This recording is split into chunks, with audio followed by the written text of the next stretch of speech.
Your fruit tree can look absolutely perfect. Deep green leaves, fresh new shoots, glossy, healthy color, and still give you nothing. No flowers, no fruit season after season. So here's the mini payoff right away. Before you add anything else to the soil, before you buy another bag of fertilizer, check this one thing, where the tree is spending its energy. Because if it's pouring everything into leaves, you can feed it all year long and still get exactly 0 flowers. The tree isn't broken. It hasn't failed.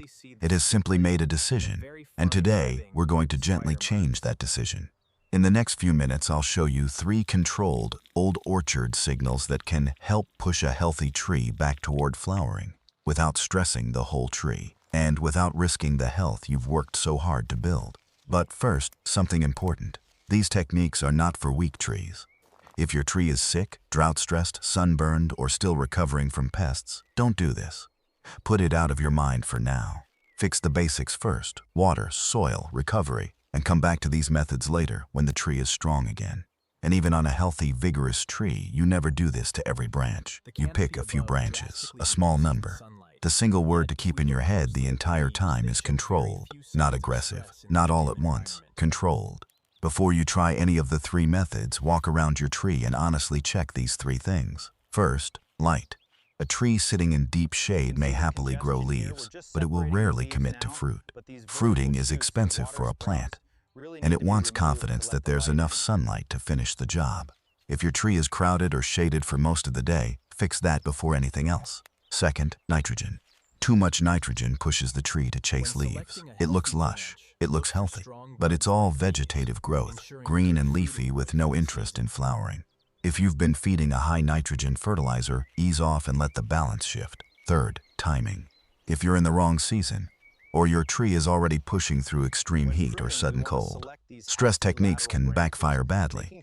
The tree is already under pressure, and adding more is the opposite of what you want. If those 3 basics are reasonably fine, here's the hidden mechanism behind everything we're about to do. A tree is constantly making one quiet decision where to spend its energy: into leaves, into roots, into new shoots, or into reproduction, flowers and fruit. It can't do all of them at full power at once, so it prioritizes. Controlled stress is simply a way to shift that priority briefly so the tree decides it's time to flower. We're not damaging the tree, we're sending it one clear ancient signal. And now, the archive opens. Method 1 is the small bark window. This first method looks dramatic the first time you hear it. But, done correctly, it's surprisingly small and gentle. You choose a healthy branch, not the trunk, never the trunk, and you cut a tiny window in the bark. Think about 2 centimeters, not a long strip, not a deep gouge, just a small, shallow patch. You are not trying to harm the branch. You are creating a controlled wound, just enough to change the way signals move through that one branch.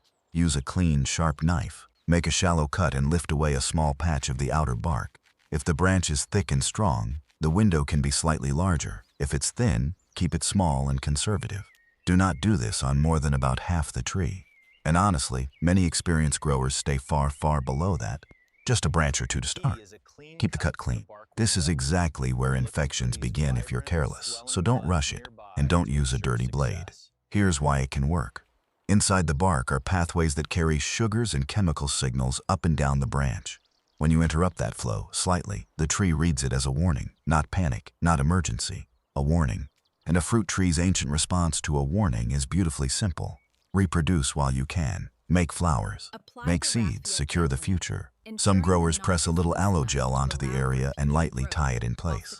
Not because aloe is magic, mainly because it keeps the wound moist and covered, which reduces the chance of infection while the tree seals itself naturally. If you ever see severe dieback, oozing sap, or clear signs of infection, stop immediately, clean everything up, and shift your focus back to overall tree health. Remember, this method is a lever, not a gamble, small, clean, and deliberate. Method 2 is the light wire wrap. The second method is older than most modern gardening advice, and it's wonderfully low effort. You take a piece of wire and wrap it around a branch. Again, a branch, not the trunk. You make a few loops, leaving a little space between each loop.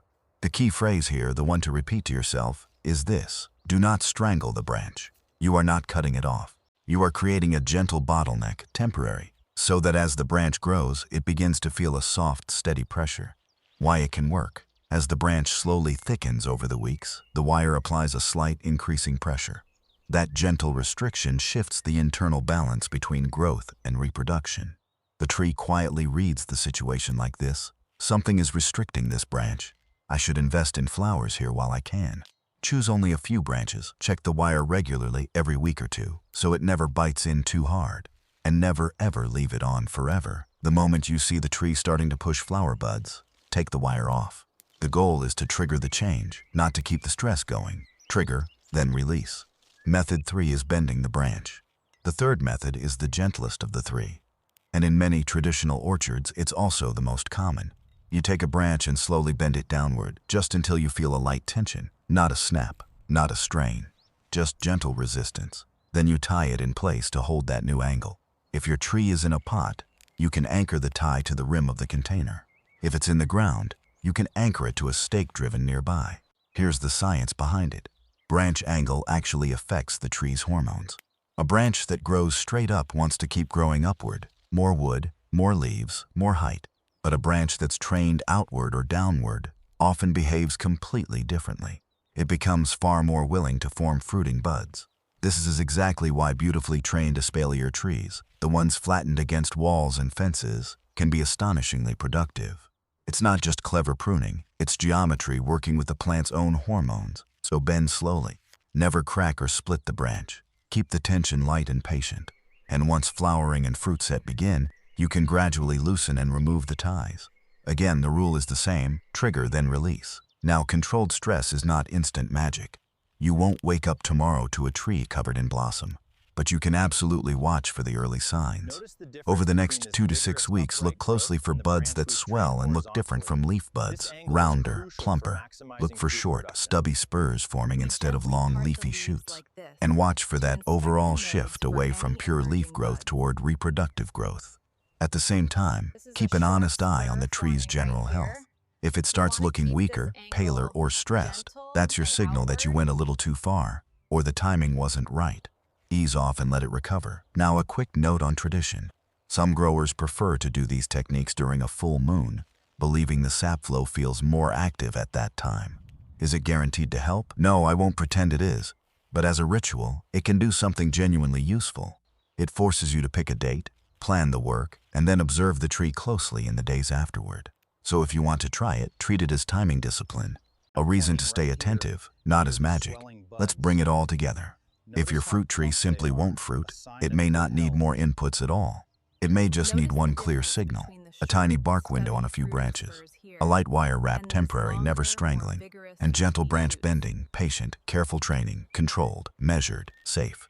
So here's my real question for you. What fruit tree are you working with, and what growing zone are you in? Because the safest method can genuinely change depending on the species and the season, and I'd love to point you in the right direction. And if you want more practical, no-drama garden fixes exactly like this one, go ahead and subscribe. It really does help the channel. Next time, I'll show you how to spot the exact moment a tree switches from leaf mode into flower mode, and precisely what to do before you miss that narrow window. The archive closes.